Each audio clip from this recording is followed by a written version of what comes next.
Hello, clever people, and welcome to my review for Joker. So Joker is a movie based on the classic Batman villain of the same name, and it follows the story of Arthur Fleck, who is a version of the Joker who takes place in a world without Batman. And it's about a man who lives in a society where people don't respect him, and he has a lot of mental illness problems, but none of them are being helped due to a system that doesn't care about people like him. So, in doing so, he resorts to violence and starts a city-wide movement that leads to a lot of controversy and a lot of problems. So Joker is a movie I was really looking forward to, mostly because the first trailer was absolutely stunning. It is an incredible trailer, one of the best I have seen all year. There was a time where I went to the movie theater and I saw the trailer for Knives Out, Joker, and the first trailer for Doctor Sleep, and seeing all three back to back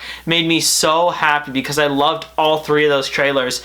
So this trailer really stuck in my mind and I was excited for the movie because of it. Also, the idea of taking a superhero villain and making it in the context of just a normal movie that doesn't have a whole lot to do with superheroes or supervillains, I think is a brilliant idea. And I must say, Joker is a fabulous movie. It is incredibly well done. It is, from start to finish, a total experience. And I think that this is a great film that I'm very glad exists, because the superhero genre can be repetitive for people who aren't a big fan of it. I myself am a big fan of it, so I am completely fine with getting 50 more movies like Endgame or 54 movies like Thor Ragnarok. I'm completely fine with that because I will love them no matter how much I'm given. But that's not the case for all people. A lot of people are tired with how repetitive those movies are getting, and that I do completely understand. They can be repetitive at times. Joker is a great example of taking a genre, flipping it on its head, and making it something completely different from what you would expect. Because this movie is incredibly rich in its themes about what it has to say about mental illness, what it has to say about our society, and I know that's become like a lot of a joke recently about how this movie reflects society in a very white male privileged way, is what I'll say.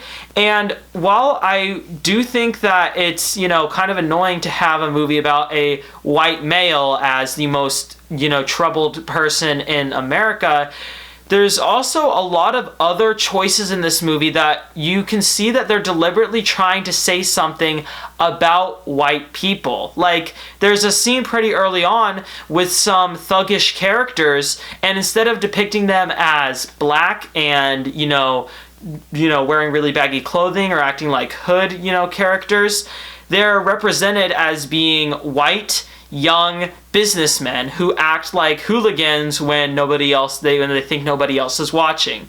And that idea is fantastic, and that brings the movie to so much more meaning. There's a lot of very obvious meaning about what the movie is trying to say about how we treat certain people, but also what it's saying just about white privilege in general and the way that white people are treated in the media. I mean, the way, I can't say anything spoiler-wise, but the way that scene plays out and the way that they show how the rest of the world feels about the way that it plays out is a great way of showing how white people are treated very differently in this world. Like, take that and apply it to a black person and it is a completely different situation.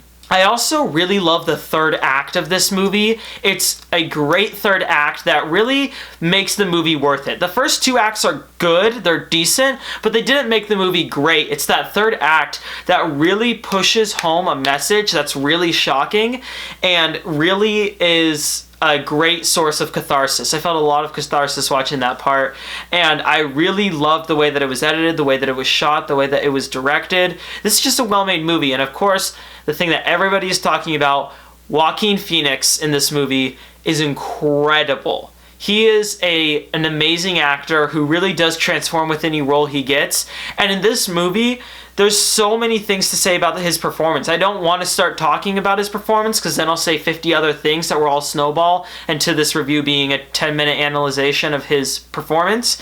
I'll just say the way that he takes this character and plays him in a way that no other actor could is exceptional. Now, I do have quite a few problems with this movie. One of my biggest is that while I do love a lot of the themes and morals that it's getting across, and I like a lot of the messages, it can be pretty confusing at times. Like the end of the movie, it seemed like it was leaning one way politically very, very strong the entire film, and then it kind of starts leaning the other way, and then soon enough it's flip-flopping back and forth between two political ideologies, and you can't really tell what it's trying to say. And in the end, it's just kind of saying that everybody sucks, that there's no right way to do things. Everybody sucks and everybody is out there for their own motivation, which I like that theme. It just made the third act of the movie, while great film-wise, it was very morally ambiguous and not necessarily in a good way. My other problem with this movie is that the first and second act really, really drag. They feel very, very long, and I was very upset about how long it went on for. I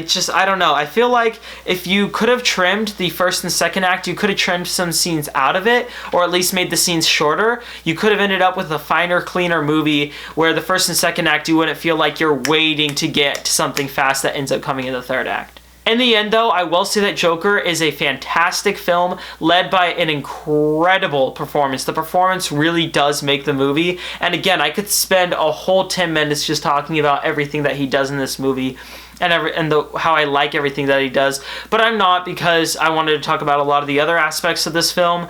I don't think that it's necessarily a masterpiece, but it is something that will be remembered 10 years from now. It's something that's making people talk about good things, and I think overall it was a very strong movie.